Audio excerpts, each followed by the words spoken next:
મુંબઈમાં બીએમસીની ચૂંટણી પહેલા નવા રાજકીય સમીકરણો સામે આવ્યા છે. ઉદ્ધવ અને રાજ ઠાકરેએ ચૂંટણી માટે હાથ મિલાવ્યા. શિવસેના, યુબીટી અને મનસે ચૂંટણી માટે ગઠબંધન કરશે. આવતા સપ્તાહે ગઠબંધનની ઔપચારિક જાહેરાત કરવામાં આવી શકે છે. મુંબઈ સહિત 29 નગર નિગમની ચૂંટણી સાથે ઠાકરે લડશે. બંધુઓ ઠાકરે ભાઈઓના ગઠબંધનમાં જોડાવા માટે કોંગ્રેસ દ્વારા ઇનકાર કરવામાં આવ્યો છે, ત્યારે બીએમસીની ચૂંટણી એકલા હાથે કોંગ્રેસ લડશે. નવું ગઠબંધન તૈયાર થવા જઈ રહ્યું છે, ત્યારે ઠાકરે બંધુઓએ ચૂંટણી માટે હાથ મિલાવ્યા છે. 29 નગર નિગમની ચૂંટણી સામે લડવામાં આવશે, ત્યારે ઠાકરે ભાઈઓના ગઠબંધનમાં જોડાવા માટે કોંગ્રેસ દ્વારા ઇનકાર કરાયો છે.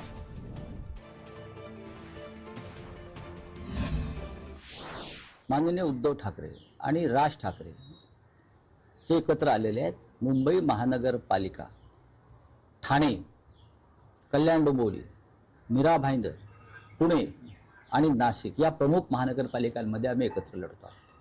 बाकी इतर महानगरपालिकेमध्ये स्थानिक पातळीवरती जे दोन्ही पक्षाचे कार्यकर्ते आहेत ते निर्णय घेतील.